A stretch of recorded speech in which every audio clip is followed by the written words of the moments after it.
Right into it today. Today I'm going to be talking about books that have been made into movies or TV shows. This is a very, very large list of books. So I'm only going to give a few today of books that I think have been made into really good adaptations. Excuse me.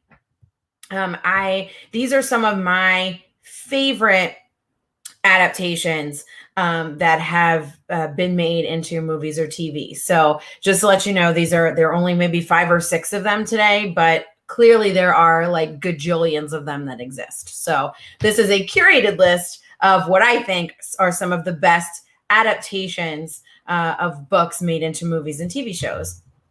So let's get started with that. The first book I'm going to talk about today is Watchmen by Alan Moore. This is a graphic novel. It was published actually a while ago. It was a movie first, and the movie was really bad. I did not like the movie. I am not talking about the movie here. I'm going to talk about the TV show on HBO, which was amazing. I think it's one of the best shows that I've seen in a really long time. I absolutely loved it. And Watchmen, if you don't know what it's about, this was a pretty groundbreaking series when it came out, and it's from Alan Moore, and it presents a world, it's a satire on the world, and it presents this world where the mere presence of American superheroes changed history. So in this war, the U.S. won the in this book, the U.S. won the Vietnam War. Nixon is still president. The Cold War is in full effect. Things have changed in this world or different than they are in our world. It is considered one of the greatest graphic novels ever. It won a Hugo. It chronicles the fall from grace of this group of superheroes that are really very human. I'm so sorry. I'm having like acid reflux issues today.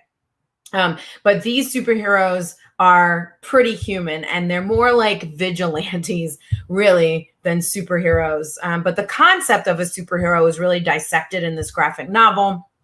And of course, an unknown assassin stalks them. That's what the book is about. So there's a new edition of it, which is what this edition is that I have a photo of here.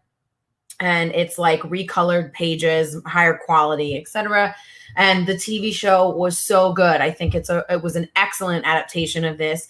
And honestly, in a lot of ways, I think the TV show captured the essence of what Moore was trying to do better than Moore did in the graphic novel. So anyway, Watchmen, great graphic novel, really great TV show, terrible movie. Don't watch it.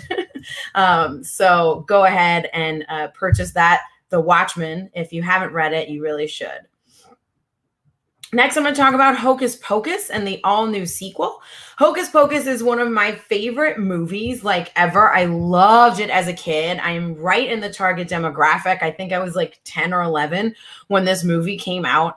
I absolutely loved it. I still love it. I watch it every year, at least once at Halloween, if not multiple times. And this book is a sequel. So it's written by A.W. Jantha. It is the official sequel. So this isn't some unofficial adaptation. This is officially the sequel to the movie. So the first third of this book is a novelization of the original movie from 1993. The novelization of this movie is really good. It reads exactly how the movie goes and exactly how the movie watches. I'm so sorry. And so I was really impressed with the novelization of the movie. And then the second 2/3 of this book is the sequel to the movie. And it's really great. So the sequel follows Poppy, who is Max and Allison's daughter. And of course, at this time, Poppy is like so tired of everything because her family is known as the people who defeated the Sanderson sisters. And there are all these stories about her family and nobody believes them. Everybody thinks these stories are made up. And so, of course, Poppy's having to deal with this. She's a teenager. She makes fun of her parents all the time. She really isn't into this. Everybody thinks it's made up. And so, of course, her and her friends decide to go to the Sanderson sisters' house on Halloween to try and awaken them as a joke because they don't really believe it. And of course, it's true. And they do awaken the Sanderson sisters. And so they bring them back from hell. And we have to go through this adventure of Poppy and her friends fighting the Sanderson sisters. And of course, we do see some old favorites come back as well. I won't spoil that. But it's really good. This book was way better than it had any right to be, in my opinion. I very much enjoyed it. If you like Hocus Pocus, that original movie, you have to read this book. It's very good. It only made me want to see this sequel made into a movie.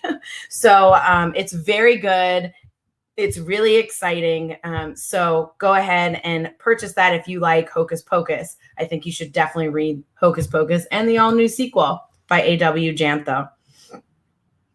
The next book I'm going to talk about is a series. It is the Witcher series, which starts with The Last Wish. And it is written by a man that I cannot pronounce his name. I don't know. His last name is Sapkowski. I don't know how to pronounce his first name, so I'm not even going to try. But it's a really good book. It's translated from Polish, actually. And so this series, the book series came first, which a lot of people don't realize. The book series was written like a long time ago. And then it became a video game, and then it became a TV show. So a lot of people think that the show is based on the game, but the show is actually based on the books, which came before the game. So in this series of books, The Last Wish is a series of short stories about Geralt the Witcher. And in these short stories, Geralt goes on different adventures, just like he does in the show. This is a prequel to the series. So the actual first book in the series is called Blood of Elves. And this is a prequel book that's just a bunch of short stories of the Witcher's adventures. It's really good if you want to get more information on The Witcher and learn about The Witcher. I think this is a good book, and it is the place to start. And so this is just a collection of The Witcher's adventures. And Geralt, of course, has magic powers as The Witcher. They're enhanced by a long period of training and this mysterious elixir that he drinks. He is, of course, a brilliant fighter and a merciless assassin. He's no ordinary murderer, though. His targets are monsters and fiends that ravage the land and attack the innocent. And so this book is a series of connected short stories of Geralt's adventures and him fighting different monsters and saving different people. And so this is good. If you liked the TV show, if you didn't realize there were books, if you like the video game, I think these books are a good. I think all of these adaptations have been good. The video game is great. I thought the show was pretty good. So I think these adaptations are really great of this book. And so definitely read the books because they're kind of what all this stuff is based on. And the books just always give you more information, although the video game is really in depth as well. So if you like that stuff, read the Witcher series. It's pretty good.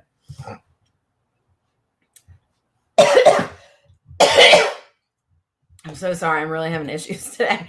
The next book I'm going to talk about is probably my favorite adaptation of all time, and that is The Princess Bride by William Goldman. The movie is the perfect adaptation of this book.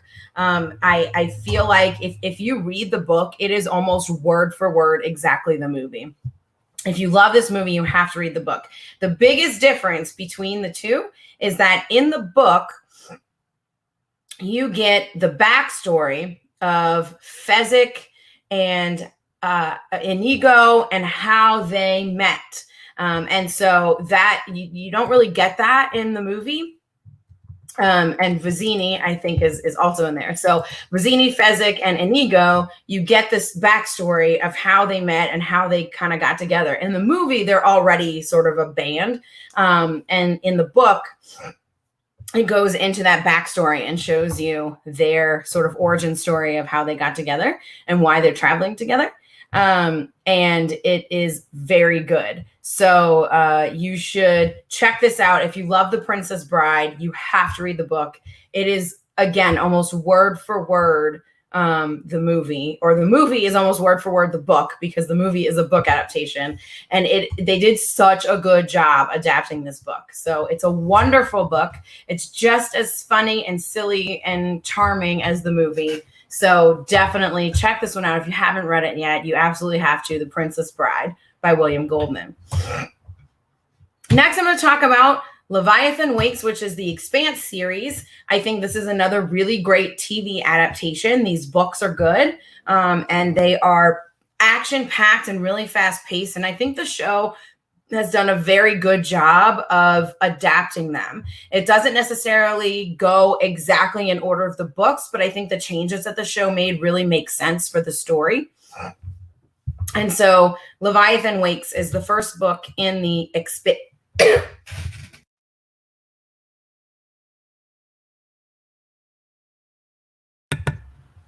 Leviathan Wakes is the first book in the Expanse series. And if you don't know about this series, the first book, at least I'll tell you about, the whole series really follows Captain James Holden and his crew. And the first book also follows a Detective Miller, and Detective Miller and Captain Holden and his crew are following this mystery, and they're unraveling this like solar system wide conspiracy that begins with a single missing girl. So the detective is looking for this missing girl. A bunch of stuff happens to Holden and his crew. They're on an ice miner. They're just a crew of an icing ship. And at the very beginning, this somebody tries to blow it up and succeeds, but they are on this mission and they go onto this ship, and they discover something very weird. And it sort of connects with this missing girl that the detective is looking for. And then the story is them sort of unraveling this mystery and trying to figure out what's happening. So the first book is called Leviathan Wakes. There are currently 8 books out in this series. The 9th, I believe, is coming soon. I'm not sure if there's an exact release date for it yet, but the 9th will be the last book of this series. And I think there are a few seasons of the show out as well. I think the show is a good adaptation of these books. So that's The Expanse by James S.A. Corey. Check out those books if you haven't read them yet, and watch the show if you've read the books too. I think they're both really good. And finally, sort of a bonus, is The Chilling Adventures of Sabrina. And this original comic was by Roberto Aguirre-Sacasa. And he took Sabrina, the teenage witch, who is like this wholesome character from the Archie series, actually, and he turned it on its head and made it very dark into The Chilling Adventures of Sabrina. The comic book is a lot darker than the TV show. The TV show, I think the first 2 seasons were good. I did not like the 3rd season. But the TV show, I think, did a good job of getting sort of the campiness. But the comic book is not campy at all. The Chilling Adventures of Sabrina is straight up like dark and violent. So it's a little bit different from the TV show, because I think the TV show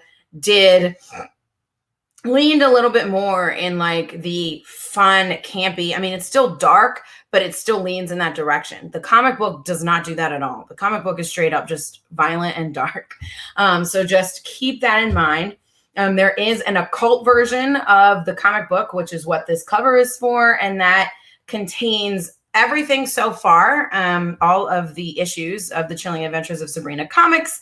And also there's some never before seen things in there. I think there's some like imagery from the Netflix series in there as well. Of course, it's like a big hardcover. So that's what this is. And if you don't know about Sabrina or the Chilling Adventures of Sabrina, this is that Sabrina is, of course, a witch on the eve of her 16th birthday. She finds herself at a crossroads because she's half witch, half mortal, and she doesn't know if she wants to fully embrace her witchiness, or if she wants to fully embrace her humanness. And she's sort of caught between these two worlds. And that's what the comic is about. That's what the show is about. And it's the comic, again, is very dark, So just keep that in mind. That's why I made this sort of a bonus, because I do think that the show is a decent adaptation of the comic, but the comic is much, much darker and more violent than the show. But you do also get some additional information, for example, about Sabrina's dad. It's very different in the comics than it is in the show. So I do suggest reading the comic, because the comic is really good, even though it's very dark and violent. Again, some trigger warnings there. So just keep that in mind if you decide to read that.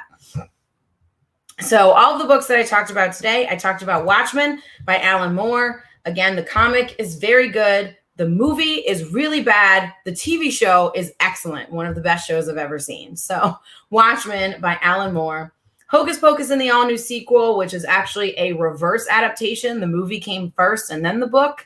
But the book is a great adaptation of the movie. The first part is a novelization of the old movie. The second part is a sequel, way better than it had any right to be. So if you like Hocus Pocus, check that one out. I also talked about the Witcher series, which starts with The Last Wish. This is a group of short stories that is a prequel to the book series, which starts with The Blood of Elves. These short stories are all interconnected, and it follows Geralt the Witcher on his adventures hunting monsters and all of the political sort of intrigue as well that comes along with The Witcher. Then I talked about The Princess Bride by William Goldman, probably my favorite movie adaptation of a book of all time. The movie did such a good job of adapting this book. The movie is pretty much word for word this book. And bonus, in the book, something that didn't make it into the movie is that you get the whole backstory of how Inigo, Fezzik, and Vizzini met and came together. So definitely check that out if you like The Princess Bride. Then I talked about Leviathan Wakes by James S.A. Corey. This is the first book in the Expanse series. The Expanse series is also a really good adaptation of this book series. So if you like the show, definitely check out the books. If you like the books, check out the show. And then bonus, Chilling Adventures of Sabrina by Roberto Aguirre-Sacasa. That's his last name. And this book is way darker, way more violent than the show. The show sort of took it in a different direction, but I still think the comic is 100% worth reading. So those are the suggestions that I have for you today. Again, you can always buy any of our suggestions on our bookshop site. So it's just bookshop.org/shop/Tubby&Coos. You can buy anything that I talk about here on that website. We actually have a list on there that says Bookstream recommendations, and everything that I talk about in these videos is under that list. So go ahead and check that out. Of course, you can also always email us to orders@tubbyandcoos.com. Anything that you wish, or you can go to our website, www.tubbyandcoos.com, and there's a big box there that says place an order. That's probably the easiest way to go about placing an order. And again, we really appreciate your support. We're still trying to make it. We're still closed to the public, but still trying to do orders and stay alive. So we definitely appreciate your support. And I am here every single Monday at noon doing book recommendations for you. So come and check this out every single Monday. And until then, I will see y'all later.